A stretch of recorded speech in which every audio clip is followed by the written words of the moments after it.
INS Vikrant fund घोटाले को लेकर बीजेपी और शिवसेना में सियासी घमासान मचा हुआ है। इस बीच शिवसेना के राज्यसभा सांसद संजय राउत ने बीजेपी नेता किरीट सोमैया और उनके बेटे पर गंभीर आरोप लगाए हैं। उन्होंने कहा है कि दोनों ठग कहां गायब हो गए हैं।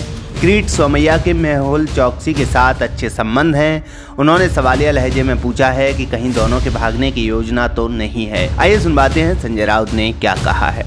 आईएनएस विक्रांत के नाम पर जो घोटाला हुआ है, शिव विक्रांत घोटाला, चीटिंग, मिसयूज ऑफ फंड, ये घोटाला ऐसा दिखता है कि छोटा घोटाला नहीं है।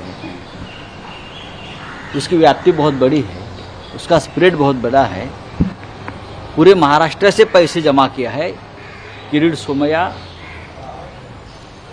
उसका बेटा नील किरीट सोमैया और उनके एक माफिया टोलिए, माफिया गैंग है उनके, जो पैसा जमा करते हैं वो बिल्डरों से भी और इस तरह से भी। तो पूरे स्टेट और स्टेट के बाहर भी पैसा जमा किया है शिव विक्रांत के नाम पर, और मिसयूज ऑफ फंड हुआ है 100%।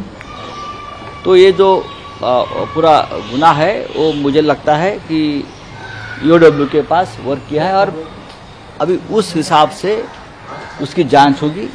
सबसे बड़ा सवाल है ये दो ठग कहाँ है। ये जो माफिया के जो सूत्रधार है, ये पैसे जमा करने वाले दो ठग कहाँ है, उसके बारे में बीजेपी के तरफ से अब तक कोई अधिकृत बयान क्यों नहीं आ रहा है। और मुझे तो डर है जब तक उनका एंटीसिपेटरी बेल का सेटिंग नहीं हो रहा है, कोशिश कर रहे हैं लेकिन नहीं होगा, तब तक ये लोग विदेश में ही भाग सकते हैं। तो लुकआउट नोटिस जारी करनी चाहिए लोगों के लिए, क्योंकि मेहुल चोकसी का और सोमैया का बहुत पुराना रिश्ता है।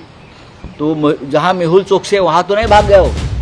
बता दें कि आईएनएस विक्रांत फंड मामले में बीजेपी नेता किरीट सोमैया और उनके बेटे नील पर मुंबई पुलिस ने पिछले दिनों 58 करोड़ रुपए के गबन का मामला दर्ज किया था। ये मामला एक पूर्व सैनिक की शिकायत पर दर्ज किया गया है। हालांकि बाद में इस मामले को आर्थिक अपराध शाखा को सौंप दिया गया है। ट्राम्बे पुलिस ने शनिवार को किरीट सोमैया को समन किया था, लेकिन वो पेश नहीं हुए। इस बीच किरीट सोमैया ने सेशन कोर्ट में अग्रिम जमानत की अर्जी दी है, जिस पर आज सुनवाई की गई। बता दें कि संजय राउत ने आरोप लगाया था कि किरीट सोमैया ने 2013 और 14 में आईएनएस विक्रांत को स्क्रैप से बचाने और म्यूजियम बनाने के लिए सेव विक्रांत मुहिम चलाई थी। इसके तहत करीब 58 करोड़ रुपए जमा किए थे। किरीट सोमैया ने उन पैसों को राज्यपाल के खाते में जमा कराने के लिए कहा था। राउत ने आरोप लगाया है कि वो पैसा किरीट सोमैया ने अपने चुनाव और बेटे की कंपनी में लगा दिया।